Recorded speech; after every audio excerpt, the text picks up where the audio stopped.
Hello दोस्तों, आज की वीडियो में हम जानेंगे कि विकलांग व्यक्ति अपने लिए यूडीआईडी कार्ड कैसे बना सकते हैं और उस यूडीआईडी कार्ड के क्या क्या फायदे और क्या क्या लाभ, इन सारी बातों पर आज हम चर्चा करेंगे। विकलांग व्यक्तियों के लिए यूडीआईडी कार्ड सरकार की एक प्रमुख योजना है। सरकार ने राष्ट्रीय डेटाबेस बनाए और दिव्यांग जनों के लिए विशिष्ट विकलांगता पहचान पत्र जारी करने के लिए इस योजना की शुरुआत की है। यूडीआईडी कार्ड के जरिए दिव्यांग जन सरकारी लाभों को बड़ी आसानी से प्राप्त कर सकेंगे। सरकार द्वारा दिए जाने वाले लाभों को और योजनाओं को यूडीआईडी कार्ड के माध्यम से दिव्यांग जनों तक बहुत आसानी से पहुंचाया जा सकता है। विकलांग व्यक्तियों को सरकारी लाभों की सबसे अधिक आवश्यकता होती है, लेकिन दुर्भाग्य से राज्य और केंद्र सरकार की योजनाओं का लाभ देश के आम विकलांग लोगों तक नहीं पहुंच पाता, जो हमारे देश के लिए एक दुर्भाग्यपूर्ण बात है। इसी समस्या का समाधान करने के लिए केंद्र सरकार और राज्य सरकार ने यूडीआईडी कार्ड की योजना की शुरुआत की। यूडीआईडी कार्ड को स्वावलंबन कार्ड के नाम से भी जाना जाता है। तो दोस्तों, यूडीआईडी कार्ड के ना बहुत सारे फायदे हैं। उनमें से कुछ फायदों के बारे में आज हम चर्चा करेंगे। तो यूडीआईडी कार्ड के माध्यम से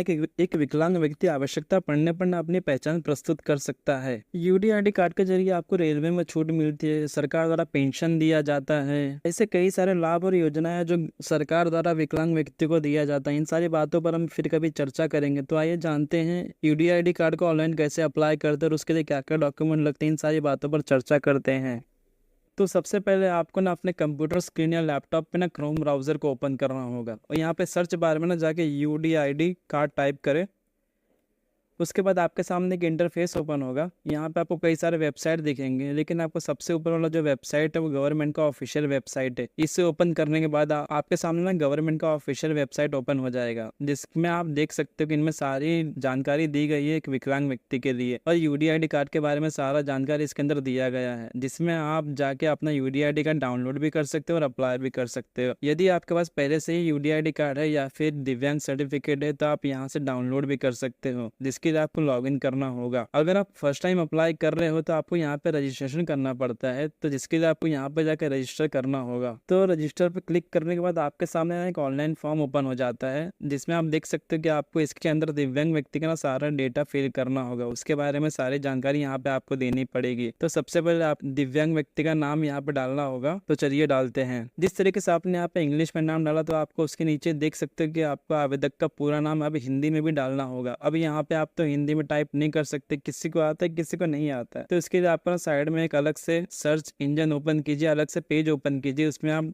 टाइप कीजिए इंग्लिश टू हिंदी। यहाँ आपको वेबसाइट गूगल ओपन करके दे देगा। आप यहाँ पे जाके उस नाम को कॉपी कर लीजिए, जिसके बाद आप यहाँ पे आके पेस्ट कर दीजिए। साइड में आपको उसका हिंदी में पूरा नाम आ जाएगा, इसे आप कॉपी कीजिए और यहाँ पे आके आवेदक का पूरा नाम के नीचे पेस्ट कर दीजिए। यहाँ पे आपका हिंदी में हो जाएगा। अब आप यहाँ पे दिव्यांग व्यक्ति के फादर का नाम टाइप करेंगे। उसके आगे आप दिव्यांग व्यक्ति की मदर या उनके माता जी का नाम टाइप कीजिए। उसके बाद आप उनका यहाँ पे बर्थ डेट डालना होगा, उनकी जन्म तारीख क्या है वो सब डालनी होगी। जैसे कि मैं वहाँ पे डालता हूँ, यहाँ पे उनका जन्म तारीख है 1995 मार्च 22। यहाँ पे मैंने डाल दिया। अब यहाँ पे आपको उनकी ईमेल आईडी डालनी होगी। तो चलिए ईमेल आईडी डालते हैं उनके को। उनका नंबर डालना होगा, जो भी नंबर है आप यहाँ पे डाल सकते हो। ठीक है, उनका जो भी नंबर है आप यहाँ पे डाल सकते हो। अब यहाँ पे आपको उनके जेंडर मेल या फीमेल जो भी रहेंगे आप यहाँ पे सिलेक्ट कर सकते हो। फिर यहाँ पे कैटेगरी में जनरल है, ओबीसी, एसटी, एससी, अदर जो भी रहेगा आप यहाँ पे सिलेक्ट कर लो। अगर एसटी है तो एसटी, ओबीसी है तो ओबीसी। अब यहाँ पे उनका ब्लड ग्रुप सिलेक्ट कर सकते हो आप,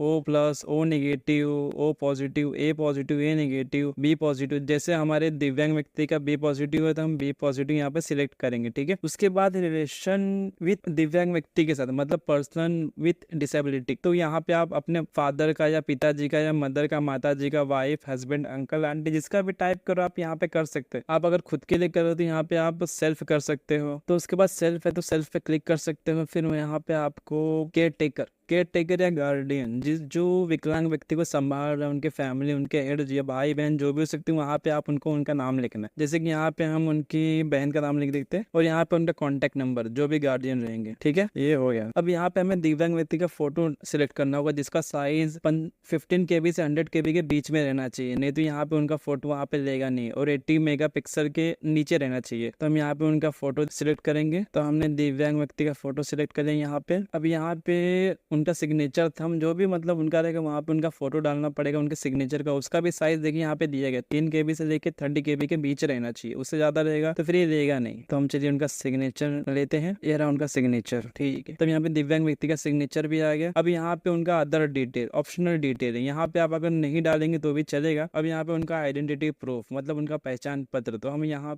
आपको कई सारे ऑप्शन देखने को मिल जाएंगे, ration card, passport, driving licence, बहुत सारे। तो हम यहाँ पे सिलेक्ट करते हैं आधार कार्ड। उसके बाद हम यहाँ पे आधार कार्ड का फोटो भी डालेंगे दिव्यांगजन व्यक्ति का ID के लिए। तो चलिए हम उनका फोटो भी डाल देते हैं। और यहाँ पे आधार कार्ड का साइज भी दिया गया कि वो 10 KB से लेकर 500 KB के बीच रहना चाहिए, उससे ज्यादा नहीं, ठीक है। और यहाँ पे उनके आधार कार्ड का नंबर आपको डालना पड़ेगा। चलिए हम पहले उनका आधार कार्ड का नंबर डाल देते हैं, ठीक है। अब यहाँ पे एक बॉक्स दिया गया, यहाँ पे लिखा I agree to share Aadhaar card information with government department, ठीक है। तब यहाँ पे टिक कर लेते हैं कि हमारा आधार कार्ड का डेटा हम गवर्नमेंट के साथ शेयर करना चाहते हैं। अब यहाँ पे nature of document address proof मतलब एड्रेस के लिए कोई डॉक्यूमेंट देना है आपको, तो यहाँ पर भी आपको कई सारे ऑप्शन मिल जाते हैं। तो इनमें से आप कोई भी इलेक्ट्रिसिटी बिल, लाइट बिल जो भी आप देना रहेगा, ड्राइविंग लाइसेंस, पासपोर्ट वगैरह जो भी आप देना रहेगा आप दे सकते हो। तो यहाँ भी आप आधार कार्ड सिलेक्ट कर सकते हो, ठीक है। तो आधार कार्ड के बाद यहाँ भी आपको फोटो डालना है सेम जैसे ऊपर आपने किया। उसके बाद आपको यहाँ पे एड्रेस डालना होगा जो आपके आधार कार्ड पे है और जहाँ आप रहते हो। तो चलिए हम एड्रेस फिल कर लेते हैं। एड्रेस हमने फिल कर लिया। उसके बाद आपको यहाँ पे जिला, डिस्ट्रिक्ट और स्टेट सिलेक्ट करना पड़ेगा। स्टेट तो आपका महाराष्ट्र आ गया,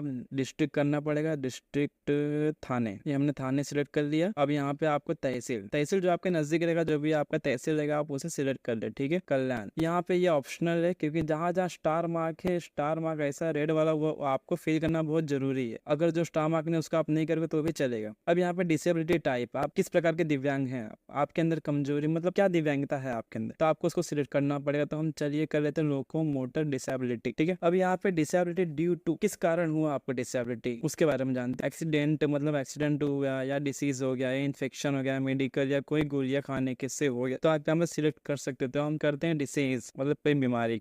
अब यहाँ पे दिखा do you have disability certificate, तो अगर आपके पास यस है तो आप हाँ कर सकते हैं कि आपके पास है तो आप यस कर सकते हैं। अगर नहीं है तो फिर आप नो पे रहने दीजिए, ठीक है। अब यहाँ पे hospital for assessment issue UDID card disability certificate, ठीक है, इसके बारे में आपको जानकारी देनी है। अब यहाँ पे लिखा बॉक्स दिया is your treating hospital is other state, इसका मतलब अगर आप जिस राज्य में रह रहे हो, जैसे महाराष्ट्र हो गया, यूपी हो गया, MP हो गया, उसके बाद कोई अलग स्टेट में है, राज्य में, जैसे राजस्थान में है, तो आप यहाँ पे टिक कर सकते हो। अगर आपके राज्य में ही आपका हॉस्पिटल तो आप इसे सिलेक्ट ना कीजिए। अब यहाँ पे आपको हॉस्पिटल का नाम डालना जो आपका नजदीकी हॉस्पिटल है या फिर आपका जहाँ इलाज चल रहा है या चल रहा था, जो भी है आप यहाँ पे करना पड़ेगा। आपके नजदीकी या फिर आपका हॉस्पिटल आपके राज्य में, उस हॉस्पिटल का नाम यहाँ पे आपको सिलेक्ट करना है, ठीक है। तो मैं कर लेता हूँ मेरे नजदीक बाय रुक्मणी हॉस्पिटल कल्याण, ठीक है। यहाँ डेटा हो गया। अब यहाँ पे आपको फिर कैप्चा टाइप करना है। अब आपको यहाँ पे सिलेक्ट करना है I hereby declare that I state above true to the best my knowledge, ठीक है। इतना करने के बाद आपको एक बार सारा डेटा वेरीफाई कर लेना कि आपने सही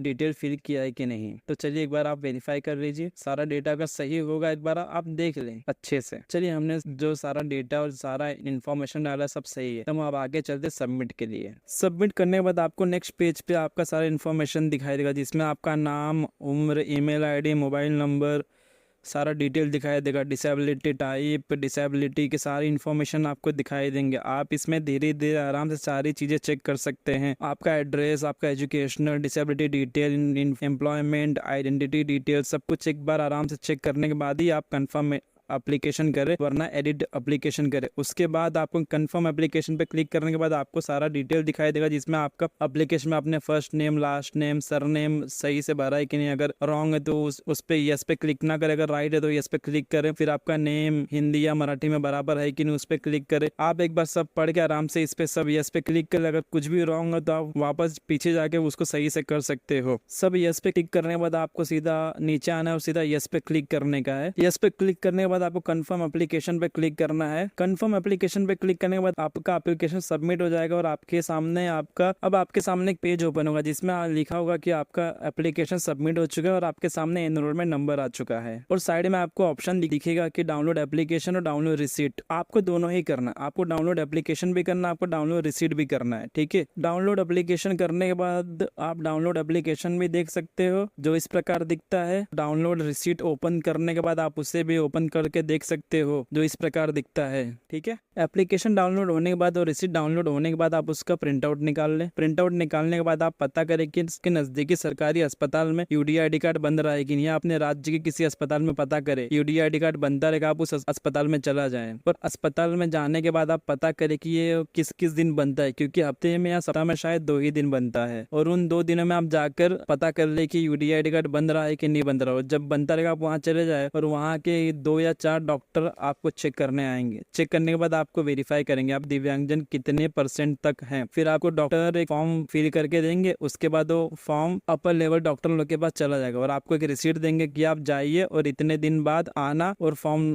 का रिसीट लेके चले जाना। वेरिफिकेशन करने के बाद वो डॉक्टर खुद आपको बोलेंगे कि आप हफ्ता 10 दिन 15 दिन या 20 दिन बाद आए और आपका दिव्यांगजन का सर्टिफिकेट लेके चले जाए, जो अस्पताल के द्वारा दी जाती है। अस्पताल आपको एक दिव्यांगजन का सर्टिफिकेट देगा, डिसेबिलिटी सर्टिफिकेट देगा और आपको एक कंसेशन फॉर्म देगा। उसके बाद आपको वेट करने बोलेगा कि आप कुछ महीने वेट कर ले और आपके घर पे यूडीआई ID कार्ड अपने आप आ जाएगा पोस्ट ऑफिस के द्वारा। और जहां तक मुझे लगता है 3 से 6 महीने में पोस्ट ऑफिस के द्वारा यूडीआई ID कार्ड अपने आप आ जाता है और 1 महीने के अंदर ये ऑनलाइन पोर्टल पर अपलोड हो सकता है। अगर आपको ज्यादा अर्जेंट है तो आप 1 महीने बाद इसको ऑनलाइन डाउनलोड करके भी रख सकते हैं। और आप disability certificate UDI ID card online download करने के बाद भी उसका प्रिंट आउट निकाल के यूज कर सकते हैं। और 5 से 6 महीना वेट करने के बाद भी अगर वो आपके घर पे नहीं आता तो आपने जिस अस्पताल में आपका जांच करवाया था यूडीआई ID कार्ड के लिए, उस अस्पताल में जाकर आप इंक्वायरी कर सकते हो। आपका यूडीआई ID कार्ड वहाँ मिल जाएगा। धन्यवाद। ठीक है, और 6 महीने बाद ये अपने आप घर पे वापस आ भी जाता है। ठीक है।